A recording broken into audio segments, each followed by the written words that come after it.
한국도로교통공단 TBN 교통방송입니다.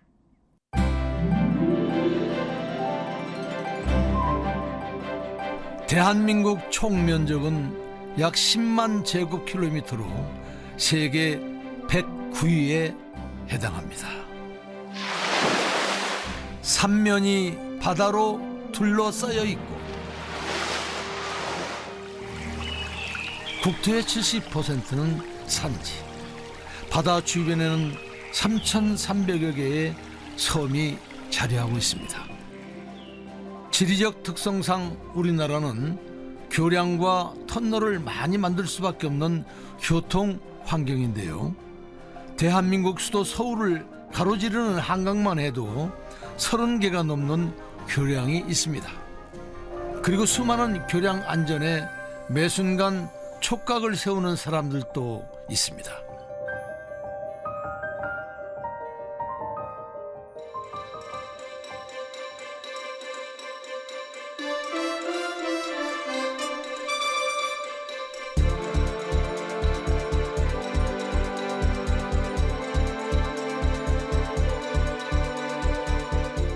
TBN 스페셜 도로 위의 숨은 영웅 37화 성수대교 붕괴와 교량 안전 국토안전관리원 이덕근 실장 두 번째 이야기.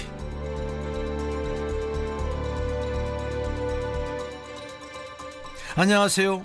도로 위의 숨은 영웅 방송인 김성환입니다. 1994년에 발생한 성수대교 붕괴는 우리 사회에 커다란 상처를 남겼습니다. 막을 수 있는 인재였음에도 49명이나 되는 사상자가 발생한 참사였기 때문이죠.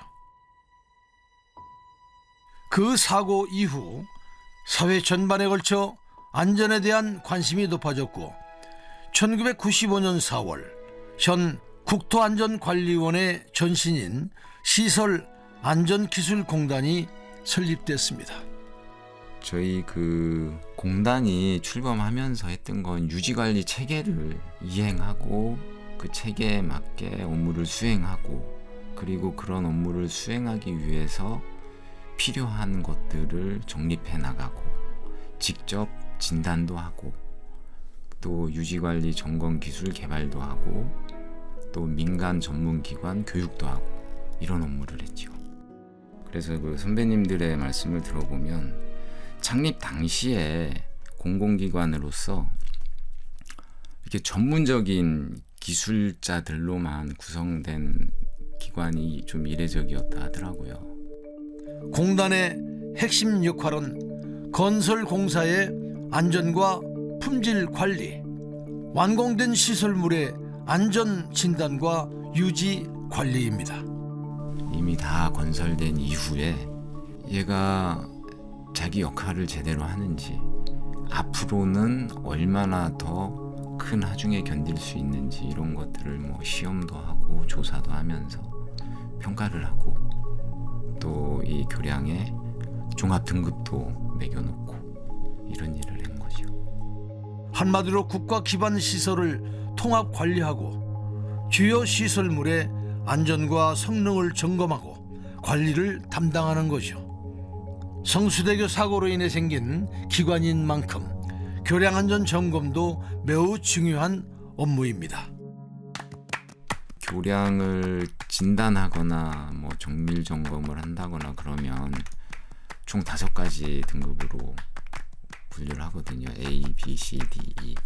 그래서 C 등급이 보통의 등급으로 가져가고 있고요. 이 C 등급이라고 하면은 주요한 주 부재는 경미한 손상이 있는데 뭐 보조 부재는 뭐 여러 가지 손상이 있을지라도 안전에 큰 영향이 없는 상태. 이고 그거 위에 B 등급은 양호한 상태인데 이거는 주 부재는 뭐 어떤 손상이 없고 보조 부재 경미한 손상 등이 있는, 그리고 A는 진짜 깨끗한 아무런 손상이 없는 상태예요. 그리고 D 등급 같은 경우에는 주요한 부재 어떤 손상들이 있어서 이 교량이 안전한지 안 한지 긴급 점검을 해서 폐쇄를 할지 아니면 즉시 보강을 할지 이런 걸 결정해야 하는 상태. 2등급은 제일 마지막으로 이제 철거를 고려해야 하는 그런 상태, 이렇게 나누어져 있습니다. A등급에서 C등급 사이면 교량 상태는 비교적 안전한 편이고, D등급과 E등급을 받은 교량이 바로 요주의 대상입니다. 만약 요주의 대상인 교량이 발견되면 국토안전관리원에서는 어떤 조치를 취할까요? 그렇죠. 그거를 이제 관리하는 기관에 통보를 하면은, 관리하는 기관에서는 이런 건 이제 중대한 결함이니까 즉시 보수 계획을 세워서 보수를 하고 보강을 하고 그래요. 사고가 나기 전에 미리 대응하다 보니 일을 잘할수록 표가 덜 나는 곳, 바로 국토안전관리원입니다. 사실 이덕근 실장은 국토안전관리원에 입사하기 전부터 교량과 인연이 있었다고 합니다. 대학생 때 아르바이트로 교량 안전 점검 일을 했기 때문이죠. 저 학교 다닐 때 그 강변북로 안전점검하는 아르바이트 자리가 있어서 거기 한번 갔었어요. 거기 가서 일을 하는데, 처음에 일을 하는데 엄청 그때는 황당했어요. 가서 그 강변북로가 저는 그 교량으로 돼 있는지도 몰랐고, 그 차가 다니는 곳 밑에 이렇게 박스 형태로 돼 있어요. 거기 사람이 들어갈 수 있더라고요. 거기 사람이 들어가서 저한테 시킨 일이 균열을 찾아오라는 거였어요. 어두컴컴하잖아요, 박스가. 균열이 하나도 없는데 안 찾아왔다고 뭐라 막 하시는 거예요. 그래서 다시 들어가서 보니까 0.1mm, 0.2mm, 0.3mm 되는 균열들이 이렇게 있는 거예요. 그런 걸 찾아서 막 점검을 하더라고요. 그래서 난 이거 졸업하고 이런 일은 하면 안 되겠다, 이런 생각을 했었어요. 저도 평소에 강변북로를 자주 이용하는데, 강변북로 아래에 사람이 들어갈 공간이 있다는 걸 처음 알았습니다. 그 컴컴한 곳에서 0.1mm의 작은 균열을 찾아내야 했다니, 이분이 사회의 매운맛을 일찌감치 경험을 했네요. 졸업하면 이런 일을 절대 안 하겠노라고 결심할 정도였으니 말입니다. 하지만 그때 결심이 무색하게도 이덕근 실장은 다시 이 일과 마주하게 됩니다. 교량 설계 업무를 하던 그가 현 국토안전관리원으로 들어오면서 교량 안전 점검을 담당하게 되었기 때문이죠. 그 과정에서 가슴을 쓸어내릴 정도로 위험한 상황을 보고 듣게 됩니다. 저는 우리 그 시설안전공단이 생기고 한 12년 뒤에 입사를 했잖아요. 시설안전공단이 생기고 나서 5년 주기로 진단을 하거든요. 그러면 이미 어떤 시설물은 제가 들어갔을 때 저희 선배들이 2번을 한 거예요.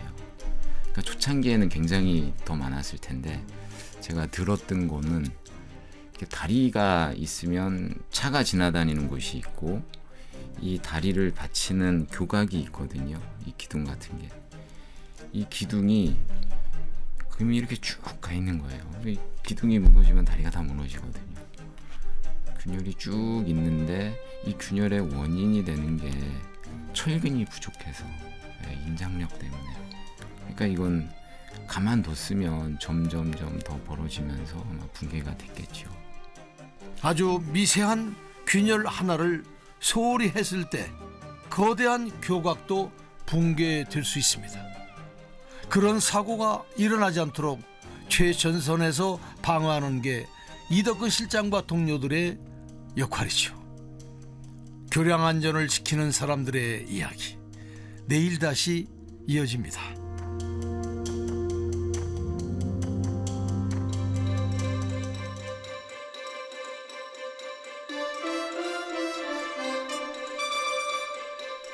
TVN 스페셜 도로 위의 숨은 영웅 37화 성수대교 붕괴와 교량 안전, 국토안전관리원 이덕근 실장, 두 번째 이야기를 마칩니다.